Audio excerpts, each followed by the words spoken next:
Hello, everyone. I'm back today. I'm talking to Martin Williams again. We're going to be talking today about community council boundary changes that unfortunately are not going to happen, and we're going to discuss it a bit more. So I will apologise now. I've got a bit of a cold, so if I cough, if I put myself on mute coughing, I do apologise. Anyway, hello, Martin. How are you? I hope you're feeling a lot better after contracting COVID. Yeah, thanks. Yeah, bit of a lesson for me, and hopefully a bit of a lesson and a reminder for everyone as well that it's not gone away. And yeah, it's a little bit worse than a cough and a sniffle for some people. It was knocked me for six. I thought I was fit and healthy, but yeah, there you go. But yeah, getting through it now. I'm allowed out again, which is nice for me anyway. Yeah, but it's still struggling to shake off the remains of it. But thanks, and yeah, you take care of yourself as well, because you're sniffing away. It's probably good for both of us. We're on opposite ends of the internet, aren't we? I will do a little bit of warning about COVID, because apparently at the end of it you come out with this silly looking beard and moustache. Yeah, yeah. So thank God that which is gone now. Thank God that didn't happen to me. The photos are on the internet to prove it, Martin. Anyway, let's get into the lack of boundary review for community councils. Well, we, as a community council, I think you did on behalf of the community council as deputy chair, ask about a boundary review, particularly in regards to Coity. But the council have come back and said, unfortunately, it's not going to be done. Now, I can understand that there is a short time, but it should have been done in conjunction with the boundary review that was going on with the county councillors. So they've had plenty of time to do it in the last 5 years. It's not as if Coity has suddenly got 1,000 more people within the last 4 years, is it really? No. So where do I begin? What's the background? I mean, the background, I guess, the two things, aren't there? There's the background is the development in Coity Higher generally, but there's also this background, which is the local government review. I can't look; it's disappeared. That's clever, isn't it? I can't show you because of my background. But well, that's it's like Gus Honeyburn. You won't remember Gus Honeyburn, but final recommendations report, which I can't show you. It's disappeared. Well, magic. But anyway, the final recommendations report for the county borough level boundary commission, boundary changes. Not going to get drawn on those. I think we talked about those before. Yeah. I think we spoke to Alex about those. Don't agree with them, but it is what it is, and it's an external body, and there you go. What can you do? They don't affect community councils, do they, at the moment? No, well, they did too, didn't they? They affected Brackler. They made recommendations for Brackler, and they made recommendations for Porthcawl, but they didn't make any recommendation for any other community councils. No. Now, it is, in some ways, it's a bit of a geeky subject, but it has a real impact, in the real world on the representation people have. Coity, as people will know, was once perhaps overrepresented when you just had the village, maybe 15 years ago. Park Derwent has since been built with the houses that's brought, and Trevor Castell and Gather Castell. And so we've had some pretty big developments in Coity over the last 10 years. But if you look at the community council is made up of 11 councillors. Coity has just 2 of those. The Coity ward, Pendray has 4, and Litchard has 5, and that probably fairly accurately reflected the state of affairs. Maybe, as I said, about 15 years ago, probably reasonably. Maybe Coity was slightly underrepresented. But if you look back to then 2017. And we talked about this during the election, my election campaign in 2017. By then, it was already obvious because Park Derwent was pretty well advanced by then, and I think Trevor Castell was in place. Yeah, and by then, Coity had 40% of the overall electorate of Coity Higher, Litchard 35%, and Pendray 27%. So by that reckon, and even in 2017, Coity should have had 4.4 seats, assuming the council was the same size. Litchard 5 or 3.85 seats, and Pendray 3. So if you're looking at 5-4-3, effectively Coity, Litchard, Pendray. If you take the, I won't put the document up again because it'll just disappear. But if you take the figures, do you want me to share my screen? You can share your screen if you I like. have it ready. Well, you're prepared. You see, you're better than me. There we go. If you look at the figures that we got, they're projecting for now, is that Coity would have 3,556 electors. Oh, there we go.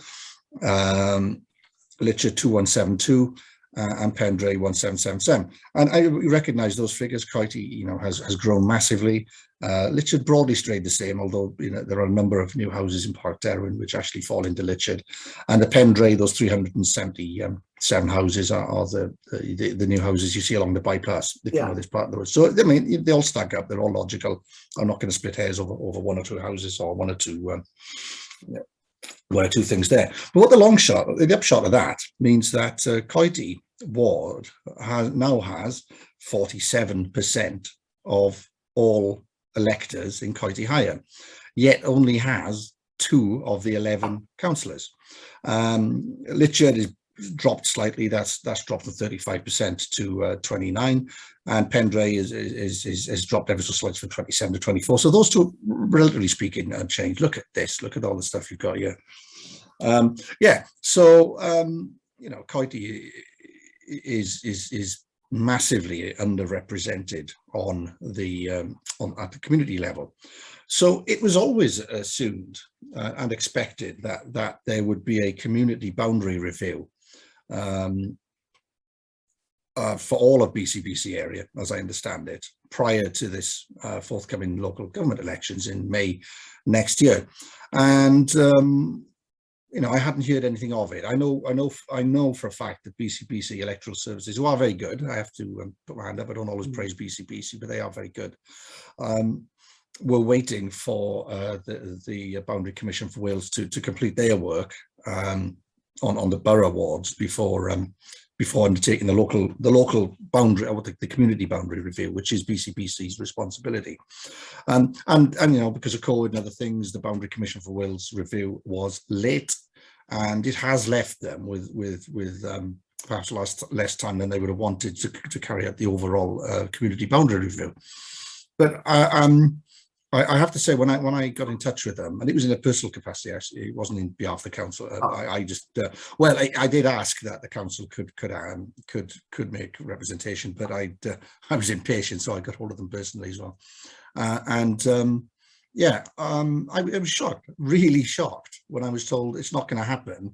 We're going to go into the next elections on the same basis that we fought the last ones, which were already unfair. I mean, Coity only had half the representation it should have had last time, and now I reckon now this based on an 11-seat council, we should have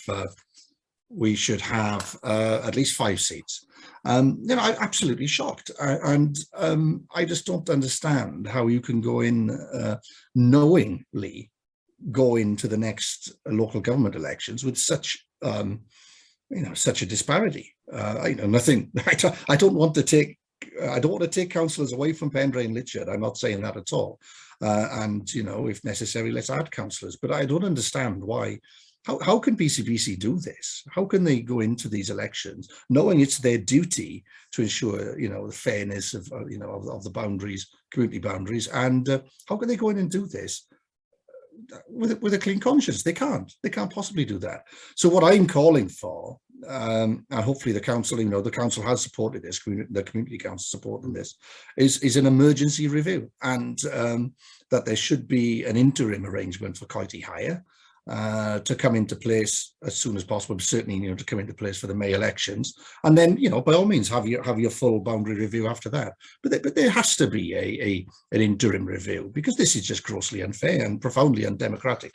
But my battery's about to go flat, so wait there a second. I'm not going anywhere. I'm just plugging myself in. All right. Yeah, I'll try and fill with chat. I don't know if you can still hear me, but looking at this, it's not as if they haven't got the figures already. The Boundary Commission has already done all that work for them. in the county council review. It's all the figures are already there. I've got the report there with everything on it. We're going to take a look at another community council in a minute. But so all it is a case of working out percentages. But is there anything? What does it take to either add? Can they add community councillors or take away from the total? Because we've got a base of 11. Say they added 2 more county councillors, that could take us up to 13. Are they able to do that, or is there something specific in law that stops them from doing that without? Well, I'm not an expert. I'm not an expert by any means, but it is the duty of BCBC to carry out these community boundary reviews. And in my view, there should be as I said, an urgent interim arrangement made for county hire. And my understanding is that they can add councillors. These council seats aren't expensive. We're not talking 14,000 salaries here. We're talking the minimum allowance if people take them. You can add councillors to county if they were so minded. They could rearrange the councillors that they've already got. I think that would perhaps be unfair on Litchard and Pendray. But as you said, St Bride's Minor with a smaller population has 13. Garoo Valley has 13. And Bracklow, whilst currently a similar size council with population-wise, has 11. The Boundary Commission themselves have recommended, I think, that come to 12 or 13. So I've got no particular issue, adding councillors. But what I do have an issue with is this gross inequality, and it's an inequality that clearly existed. It was there and clear in 2017. It's worse now. It's worse now. My reckoning on the numbers, it should be 5.17 to Coity, 3.19 to Litchard, 2.6 for Pendray. So let's say 5.33. And we've got 2. So something's got to be done. And you've got to remember that if we fight the elections on this basis, or the elections are held on this basis, that representation will then hold for 5 years.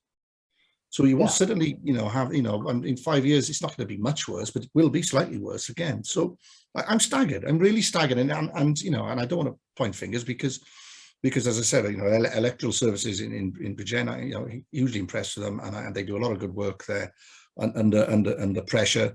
But, surely someone in a senior capacity there, whether it's the chief executive, and he's the returning officer as well, of course, needs to make a direction and say, no, this has to be rectified. You cannot go into into the elections on this basis. And I do wonder whether, as a community council, we ultimately would have to seek a judicial review or something like that, because it's grossly unfair. The thing that comes to me is, we've known for 20 years Park Dillon is going to be there, roughly about 20 years since it was first, since planning permission was first granted. So they know how large Coity is going to get. They can predict how large it's going to get by the number of the houses.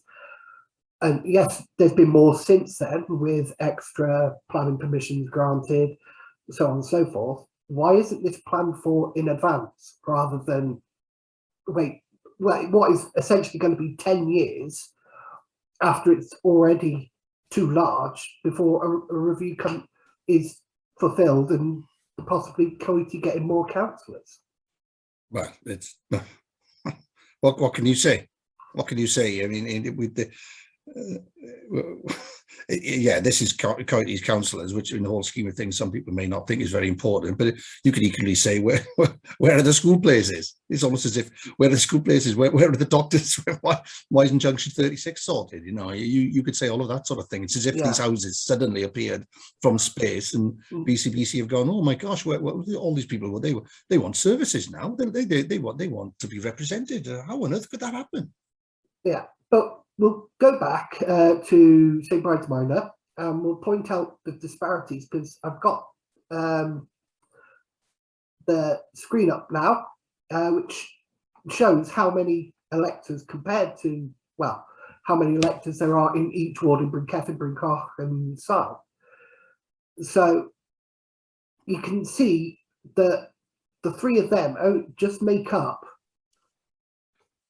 probably just over 1,000 more than what Coity does on its own. And yet you've got Brinkethin, which has two community councillors. You've got Brincock, which has got 4, I believe, or 5. You're on that community council, so you would know. Yeah. And I think the point is they've got 13 in total, you know, Yeah. You know, and again, if that's fine for bring, you know, if that's fine with Simprize Minor, well, that's absolutely fine. You know, and that's fine. But that's why there needs to be perhaps, you know, the relative disparity. That's why it's entirely reasonable. You know, I fully support a. Sorry, I'm being texted by my son. I fully support a boundary review. No issue with that whatsoever. But you know, they don't have that issue that we do in County Hire, and County Hire is a special situation. It's a unique case in the borough as far as I'm aware, and you know, it does need to be dealt with now. But as you said, you know, there needs to be, you know, there does need to be a follow-on review at the next tier from the BCB tier, and you know, that's going to wait until after next election, and I've got no issue with that. It's a big piece of work to be done properly, but you know, most of those communities aren't crying out for this change, and we have that now, and I just don't know. You know, and they know, this is the thing, they know it. You know, the chief executive returning officer knows it. Those in electoral services know it.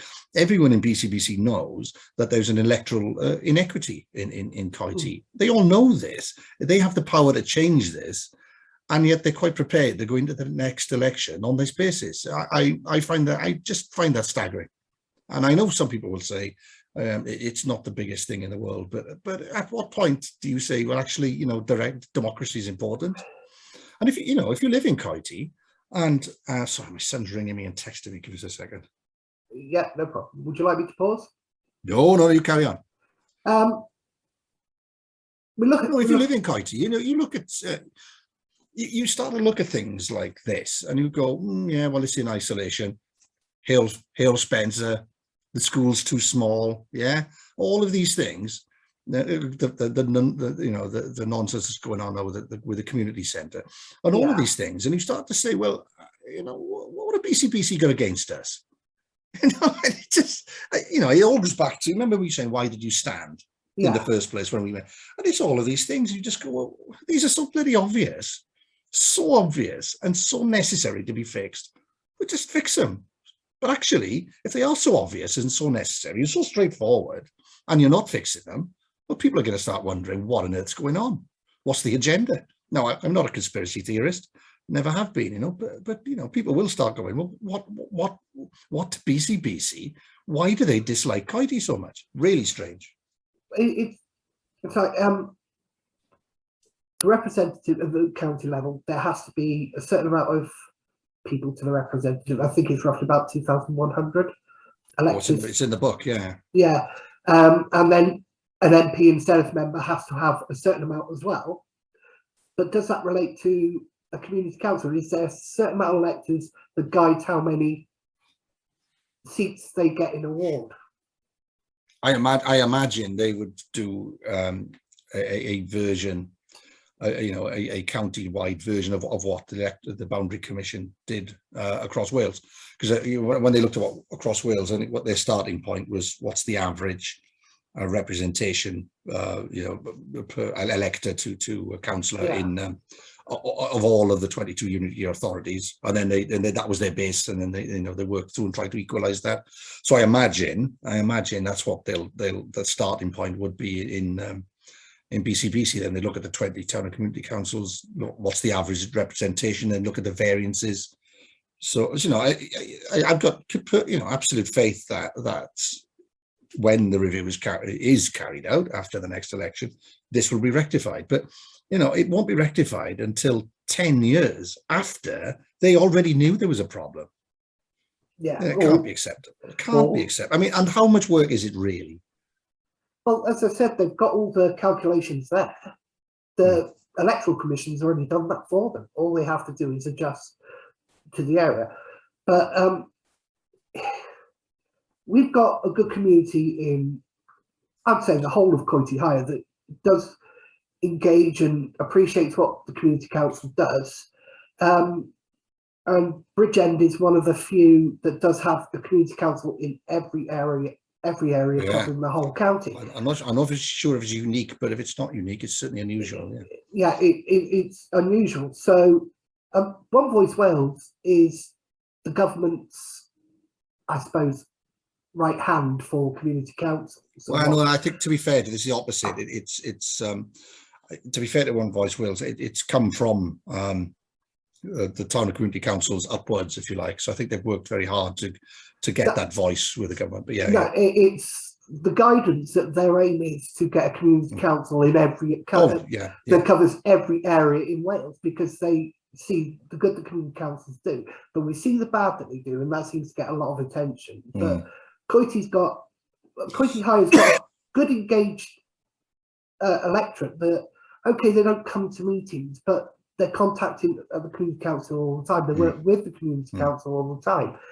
And in the end, people in Coity can say, we're underrepresented, and all they need is 10% of the electorate to vote to disband, to call for disbanding of the council. That's entirely possible, isn't it? You know, I mean, I don't think that's a threat, but it's entirely possible. And you know, if people are looking and saying, well, look, we've only got two councillors, what's that, 16%, is it? No, I can't do sums, I've still got my COVID head on.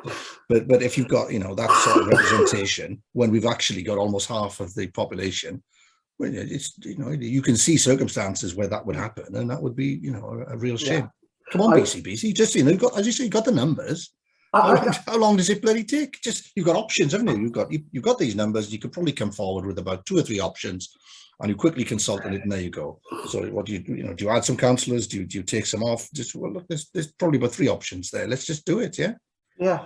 But at least we go into the next election with fairness. One thing I will say about the community council, I represent Richard, and you represent Coity, and there's others who represent Pendray, and so on and so forth. As a community council, we try to distribute fairly. We don't base it on, we've only got 2 councillors from Coity, so we're going to ignore them. Or we've got 5 from Richard, so they get the biggest say. It doesn't work that way. It's really good like that, isn't it? Yeah. And because I'm aware that you get other councils, and also this is right or wrong, and they'll have like a ward budget. So I think this happens in Garrow, might happen in my Steg, where some of the precept is carved out and then distributed ward by ward. We don't do that. I'm quite glad we don't, actually, because I think it works well. But it only works because it works, and it works because, you know, and it's chance, really. It works because of the 11 people who were elected. You could get.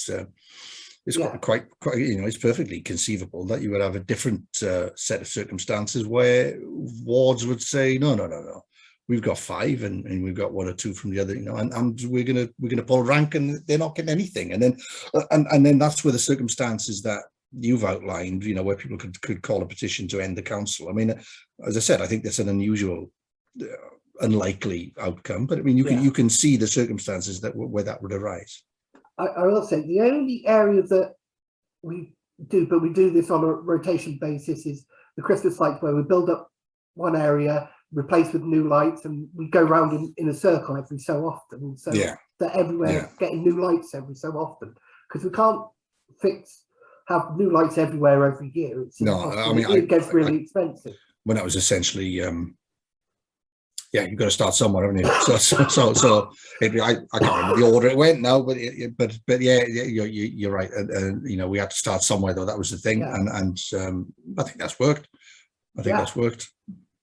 It's something we continue to, like when Trevor Castef and Geza Castef increased and finally got built. People, well, there's Christmas tree that going there this year now. So Trevor Castef will have a Christmas tree. We've got a Christmas tree going there. There's lights been building up slowly there, because it's important, because they are expensive, these lights. They're not cheap to buy, and they're not cheap to store or fix to lampposts, because some lampposts do I know need upgrading.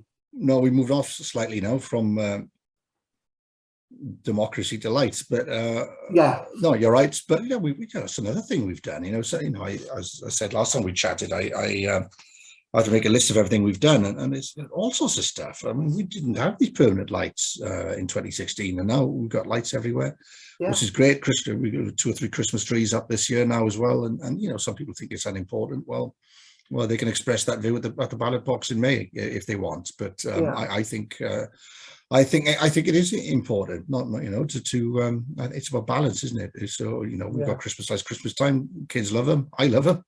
It just cheers you up a bit, and then equally, we've got the pavement starting down Hale Symonston now, which is the other end of the spectrum. So we've gone, so some serious road safety work to Christmas lights to the profound unfairness of local democracy. So we cover all bases here. Yeah, well, talking about traffic, we also put in speed actuating signs on Litchard Hill and Tramacaster, is it?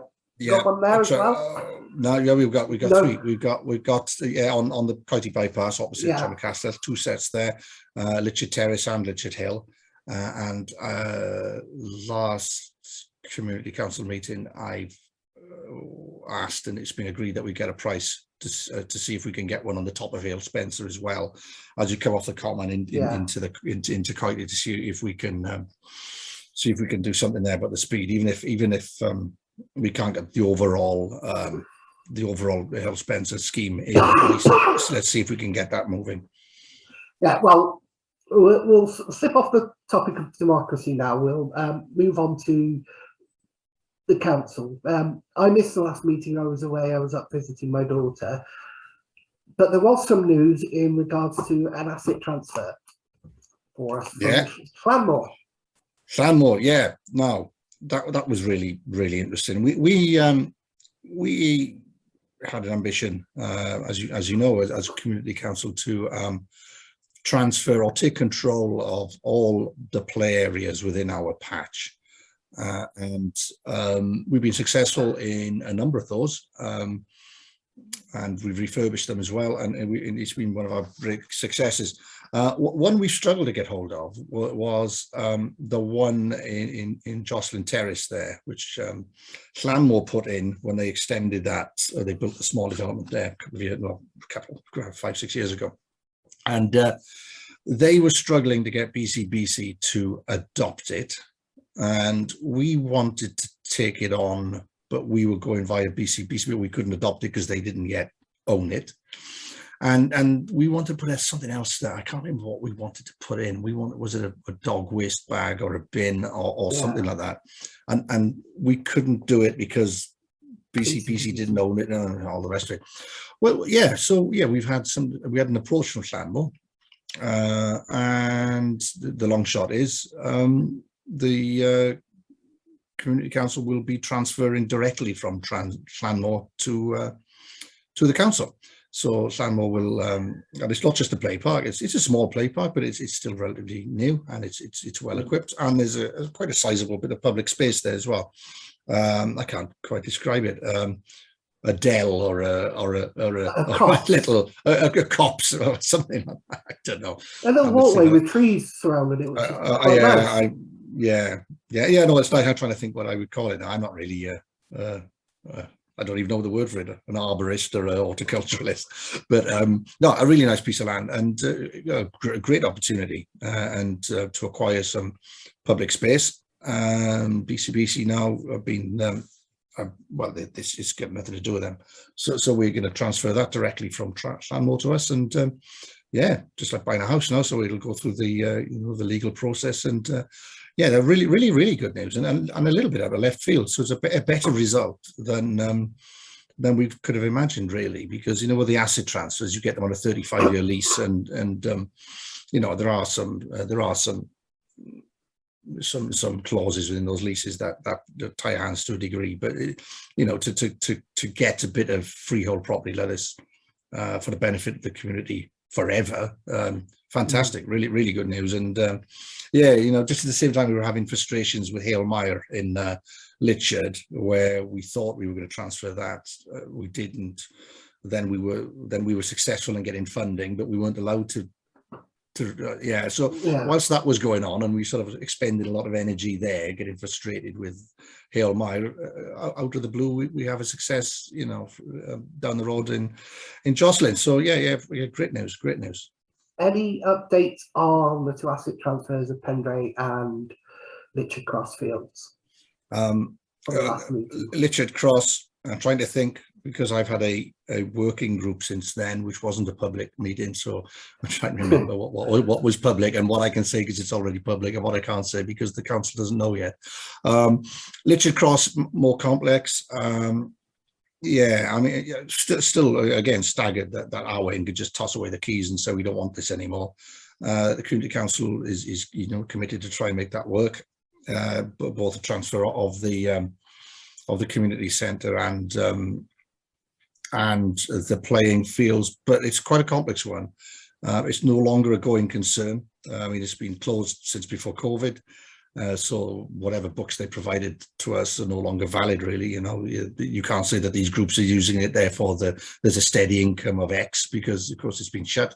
And at the moment it's a testing centre as well. Well, yeah, I mean, I don't know. It says it's been commandeered as a testing centre, but I'm not quite sure if that's the case. Is it presumably BCBC are asked what properties they have and they offer one up. So whilst we were talking about opening, that, they went and did a deal with the COVID testing people. But yeah, so that, I mean, we don't know when that's going to become available. And again, BCBC can't carry out a condition survey on that until it's returned to them. So yeah, I mean, we're committed to it. BCBC seem to be putting in the last council meeting. They seem to be trying to apply pressure to us by saying there's other interested parties. Well, there we are. Let's see where that goes. But yeah, committed to doing it, but not at any cost. And that's the important thing. Not at any cost. And again, if you look at the leases, it's okay for a play park, but they're quite. The lease is quite restrictive in what you can do and what you can't do and what permissions you need. So I think there has to be, there'll have to be a lot more thought and a lot more discussion before that one's ready to go. Great Western Avenue, that's hopefully a bit more straightforward. There was a bit of a land issue there where BCBC didn't actually hold the title for a portion of the land. So even though they maintained it forever, so that's in the process of being sorted. Once that's sorted, they will be prepared to offer us a 35-year lease on that in the same way that the other asset transfers are. So we wrote back to them saying, well, look, just tell us when it's sorted. Once it's sorted, then we'll start that discussion properly. I think that's a lot more straightforward, and personally, I would be hopeful we could do something in the next couple of months, and hopefully certainly before May. With those elections coming up, you don't know what's around the corner, do you? And we can't be pressured into anything, but it would be nice. We don't know. You or I may not be back. We might not be elected. But it'd be quite nice to conclude something before then. And so I'm more hopeful that the Great Western Avenue will move quickly. I think Litchard is more complex because you've got the building there and on all that goes with that. But ultimately, it's got to pay for itself. You can't be a liability to us. I'm personally of a view that we should go for it, and it can be made to work. But equally, it's got to be made to work, and we can't take on a liability. We've got to take on an asset, and I think the council. I can't speak for the council, of course. Neither can you. But I think the council's of the same mind that we can't take something on unless it's the right thing for the community, and just as the Llanmore deal is good for the community and good for the long term, we don't want to be saddled with something. We can't be rushed into something that's not right and leaves us either having to shut it down, which no one wants, or having to subsidize it at great expense. So it's got to be right. I think it can be made to work, but it'll take a longer to get there, I think. Yeah. Initially on Pendray, they offered us a 5-year lease, and we didn't want that. There's nothing we could do with that over 5 years. Can't do anything with 5 years, can you? No, it needed to be longer. So we initially did turn that down as a community council. It's just about as soon as they can acquire the land, BCBC will look at it in greater detail. Well, there's a few things going on as well, aren't there? Let's not forget we're looking, we're looking for new allotments as well. We're looking for new allotment sites, and with a 35-year lease, we can start. We can invest more in sports pitch. We can do, maybe make something of it in, a more community space, not just because at the moment you've got the football pitch, and then you've got another pitch which has been abandoned for years, so for 5 years you couldn't do anything. I mean, I don't think they seriously expected us to take on a 5-year lease on that. But yeah, I'm a bit more hopeful for Great Western, a bit more hopeful. The one thing about Great Western Avenue playing fields is, we actually have 35-year lease on the play park there, don't we? Yeah, that's correct. Yeah.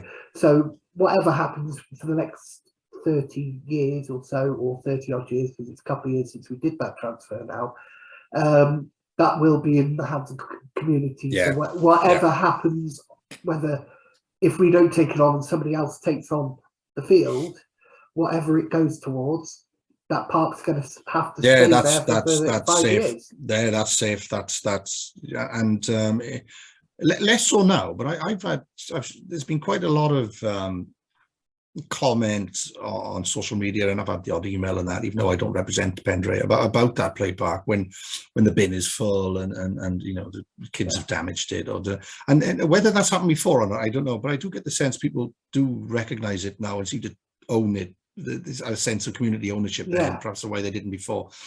Maybe it's because I'm closer to it now, but I definitely think it's the right thing. I mean, it's frustrating that people have to complain about bins and complain about damage and that. But equally, it's heartening as well to show that people care. So I think it's definitely the right thing. As long as they can be made to work, and it's not the right thing for every community council or every. I am still very concerned about sports clubs being bounced in and pressured into taking community assets that either aren't right or are rushed. But as I do, in principle, I still think that assets being owned and maintained by the community is the right model.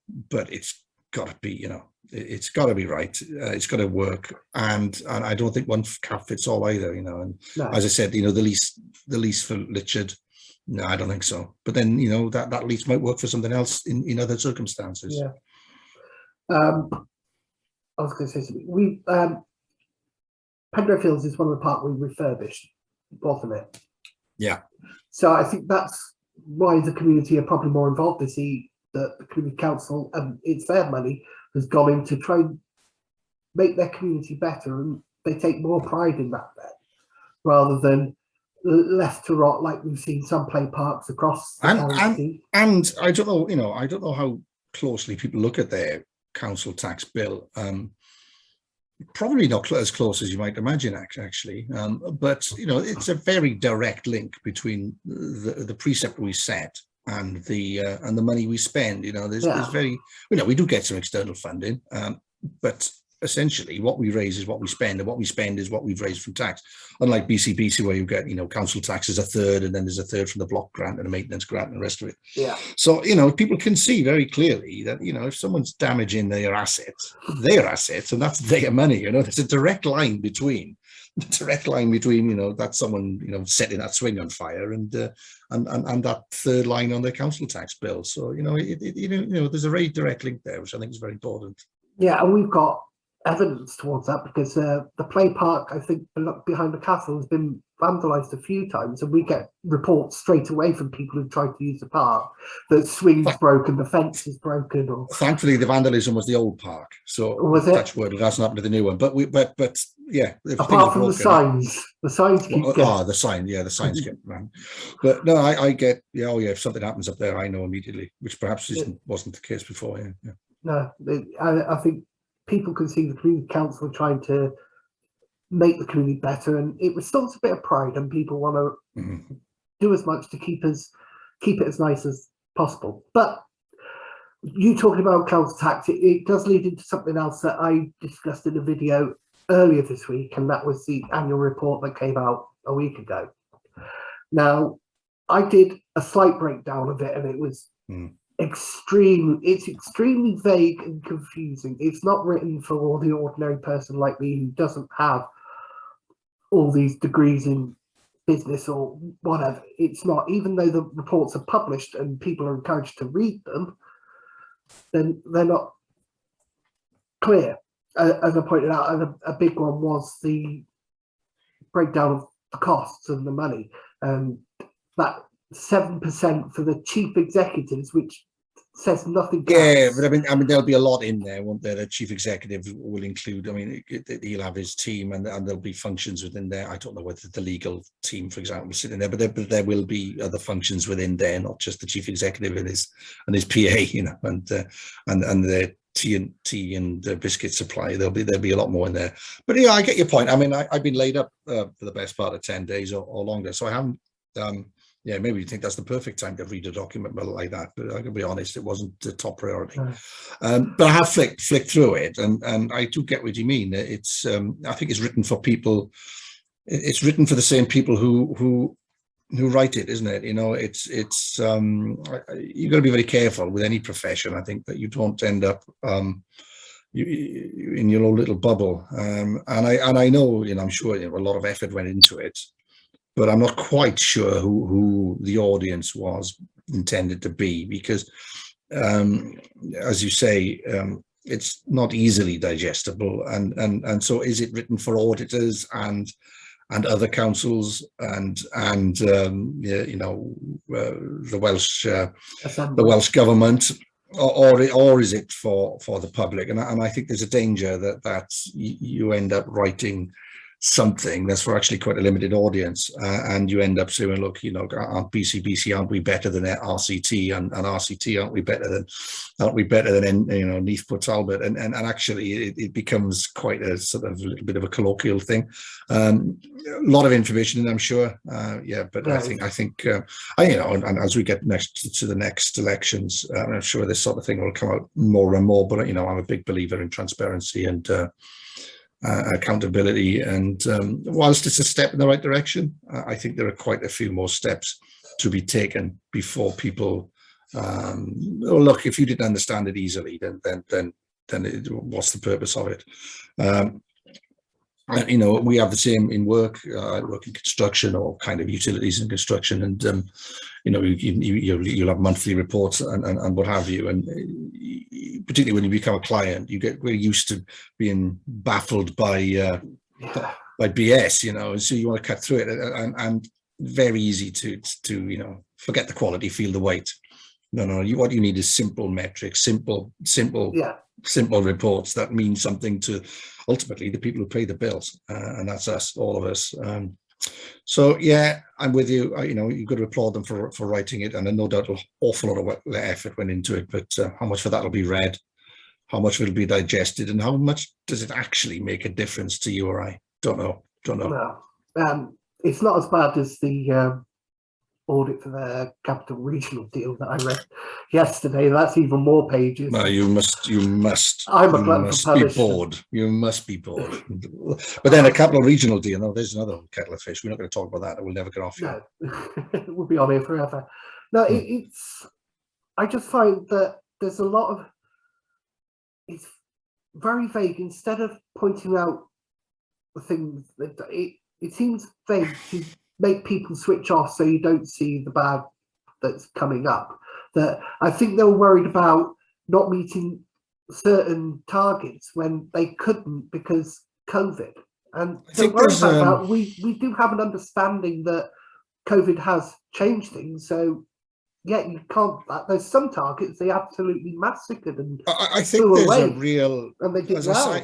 Yeah, I mean, I hinted at it earlier. I think there's a divergence between what is important to people, and by people I mean you and I, and you know, the people we meet in the pub or the shop, the people who vote, the things that are important to us, and the things that are important to, I don't know what would you call it, the local government industry, the Welsh, you know, the Cardiff big bubble. I hate using sort of terms of that, and I think there's a divergence, and I think what happens is you end up, you know, targets are set, and aspirations are laid out, and you know, the rules and what have you, and adherence to those rules then becomes extremely important. So you can end up with BCBC saying, well, actually we were a really good council because we've met all these targets, and where we haven't met them, we've got a really good reason, and you know, COVID, yeah, quite a good reason. But you know, so you can end up in a situation where a council like BCBC is meeting its targets and is doing what Welsh government expects of it, but actually the man in the street, the woman in the street, they're not that bothered about some of those targets, and actually those targets don't. Yeah, they're not vote winners. They're not going to hurt anyone at the ballot box, and they're not going to necessarily make people feel pride in their area. So I think there is a danger there that we've got this divergence between what people care about and what the sector cares about, and I think that is a danger, and that's the sort of thing that leads to Brexit, and leads to extremism, and leads to when people don't feel that they're being listened to. And I'm not saying that we're going to have extremism in Bridgend, of course I'm not, but it is that's the sort of misalignment between